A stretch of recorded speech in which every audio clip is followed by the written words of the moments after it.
Planning के हिसाब से चल रहा है, तो हम लोगों ने प्लान यही किया था कि एक पर्टिकुलर पोर्शन करके थोड़ा सा गैप करेंगे, और गैप करने के बाद पैरेलली इनऑर्गेनिक स्टार्ट हो जाएगी तुम्हारी साथ साथ, और दिनों बाद इनऑर्गेनिक में भी 2 चैप्टर पीरियोडिक क्लासिफिकेशन और बॉन्डिंग कवर करने के बाद, है ना, पीरियोडिक क्लासिफिकेशन और बॉन्डिंग कवर करने के बाद जो है हम उसके बाद फिर से ऑर्गेनिक स्टार्ट करेंगे। लेकिन देखो, अब फिजिकल का जो दोबारा टर्न है वो मेरे ख्याल से लेट है।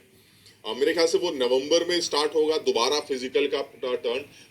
थोड़ा सा मैं हालांकि काफ़ी कोशिश कर रहा हूँ कि कुछ ऐसा प्लान कर लिया जाए, और मैं तुम लोगों से भी ज़रा 1-2 मिनट की बात इसी वजह से करने आ रहा हूँ।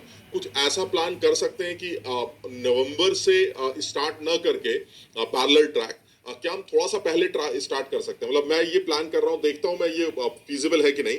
मतलब कुछ अक्टूबर 15 अक्टूबर के आसपास या ऐसा कुछ, क्योंकि मैं चाह रहा हूँ कि बहुत ज्यादा डिले ना किया जाए, क्योंकि इतने में ही पता चल गया कि तुमने पढ़ना बंद कर दिया है। सचिन सर भी बता रहे हैं, राजवन सर भी बता रहे हैं कि वो कह रहे हैं कि भाई कौन से फैजल सर, अब सब बच्चे, कोई फैजल सर नहीं है सर, अब कोई पढ़ाई केमिस्ट्री फिजिकल केमिस्ट्री की कोई पढ़ाई नहीं हो रही है, अब सब मस्ती काट रहे हैं। देखो, अब अच्छी बात यह कि पैरेलली अभी जो इनऑर्गेनिक स्टार्ट हुई है उसमें बहुत ज्यादा एफर्ट्स नहीं करने पड़ते। जितना मुझे आती है इनऑर्गेनिक केमिस्ट्री, उससे मेरा मानना यही है कि उसको एक बार समझा जाता है, समझने के बाद कुछ चीजों को ध्यान रखा जाता है, सिर्फ सवालों की प्रैक्टिस की जाती है, जिसमें बहुत एफर्ट्स नहीं लगते, जिसमें बहुत ज्यादा एफर्ट्स नहीं लगते। तो तुम पैरेलली अपना ये फिजिकल के चैप्टर्स भी पैरेलली रिवाइज कर सकते हो, इनफैक्ट कुछ नए चैप्टर खुद से भी पढ़ सकते हो, और साथ ही साथ मैथ्स और फिजिक्स पे और ज्यादा कॉन्सेंट्रेट कर सकते हो, क्योंकि जब तक इनऑर्गेनिक का पोर्शन रहता है उस टाइम पर बच्चा थोड़ा सा रिलैक्स रहता है, बिकॉज बहुत ज्यादा पेन कॉपी की जरूरत नहीं पड़ती है ना। तो मुझे ऐसा लगता है कि हाँ, ठीक है, हाँ, कोशिश करते हैं। एक बच्चा कह रहा है नो, एक बच्चा कह रहा है यस। इतनी तेज चैट चल रही है, कुछ समझ में नहीं आ रहा है कि तुम लोग क्या कह रहे हो, पर ठीक है, हम लोग डिस्कशन कर सकते हैं। इनफैक्ट तुम जो है हम लोग का तुम जो भी हमारे चैप्टर्स हुए, उन चैप्टर जो डाउट सेक्शन है, कोई एक एक चैप्टर पकड़ लेते हैं, उसके लेक्चर्स पर भी कुछ कमेंट्स डाल सकते हो, ताकि हम उस चीज को भी, मैं उस चीज को एक बार बात कर सकूं तुम्हारे साथ। तो कोई भी एक लेक्चर पकड़ लो, एटॉमिक स्ट्रक्चर ले लो, या फिर आप कोई भी एक लेक्चर ले लेते हैं। उस लेक्चर का जो लास्ट चैप्टर लेक्चर होगा, उसमें कुछ कमेंट्स तुम डाल के हम इस चीज को भी डिस्कस कर सकते हैं। तो आप चाहो तो हमारा एटॉमिक स्ट्रक्चर का जो लास्ट लेक्चर है, उस लास्ट लेक्चर में भी कुछ कमेंट्स आगे बढ़ाओ, ताकि मैं एक बार देख पाऊं कि तुम लोग किस तरह की चीजें चाह रहे हो, और पढ़ाई कर रहे हो कि नहीं कर रहे हो, ताकि हम लोग आपस में डिस्कस कर सके। बिकॉज वो लेक्चर आप हमारा नहीं देख रहे होगे तो हमारा और तुम्हारा कम्युनिकेशन कुछ है ही नहीं।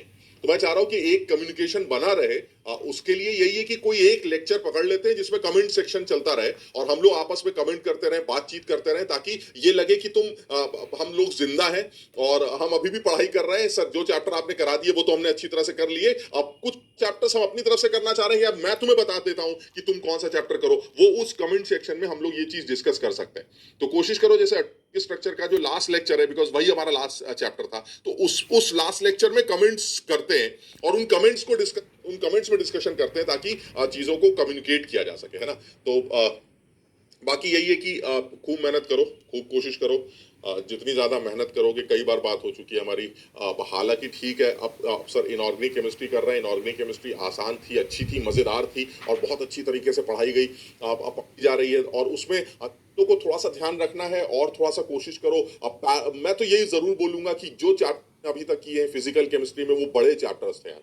अब स्टेट्स ऑफ मैटर की बात करो, चाहे रॉक्स की बात करो, मोल कॉन्सेप्ट की बात करो, एटॉमिक बात करो, ये बड़े चैप्टर्स थे, इनको थोड़ा थोड़ा रिवाइज करते रहो, इनके अच्छे अच्छे लेवल के सवाल लगाने की कोशिश जरूर करते रहो। और साथ ही साथ कोई चैप्टर फिजिकल का खुद से भी कर सकते हो तो उनको खुद से भी करो, ताकि जब हम करें तो तुम्हारे लिए और आसान हो जाए। जैसे सोल्यूशंस है, आसान सा चैप्टर होता है, जनरली बच्चों को समझ में आता है, तो जो बच्चे 12th पास है वो सोल्यूशन का चैप्टर खुद से भी कर सकते हैं। थोड़ा थोड़ा करो, जब हमारा टर्न आएगा तब तो हम करेंगे ही करेंगे, लेकिन अभी से अगर कुछ कर सकते हो तो टच में रहो, फिजिकल केमिस्ट्री के टच में रहोगे तो फायदा रहेगा। तो जो चैप्टर्स कर चुके हो उन चैप्टर्स को भी करते रहो। बाकी हाँ, एक लेक्चर जो मुझे देना था वो भी मैं दूंगा, इधर कुछ और काम वो हम कर लेंगे, वो भी हो जाएगा। बाकी टेस्ट कैसा रहा, टेस्ट में भी कोशिश करो, मेरे ख्याल से सारे बच्चों ने टेस्ट भी दिया होगा, और टेस्ट भी अच्छा रहा होगा।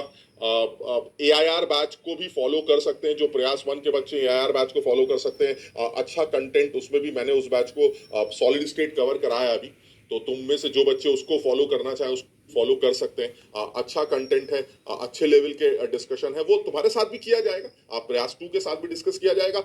अगर अभी से कुछ कुछ फॉलो करना चाहते हो तो उसको भी फॉलो कर सकते हो। हाँ, लल्लू तो नहीं है।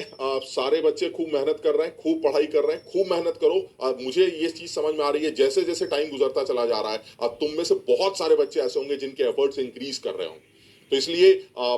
बहुत ज्यादा कोशिश करो और एफर्ट्स इंक्रीज से मैं पहले भी बता चुका हूं, फिर यही बोलूंगा कि पूरी हिंदुस्तान के बच्चे तैयारी कर रहे हैं।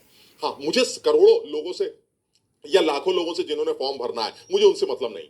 मैं उन 1000 बच्चों की बात कर रहा हूं, उन 10,000 बच्चों की बात कर रहा हूं, उन 50,000 बच्चों की, 40,000 बच्चों की कर रहा हूं जो सीरियसली पढ़ाई कर रहे हैं। अब आप समझिए इस बात को, सारे लोग क्या पढ़, कितना पढ़ रहे हैं, कौन पढ़ा रहा है, कहां से पढ़ रहे हैं, ये हमें नहीं पता।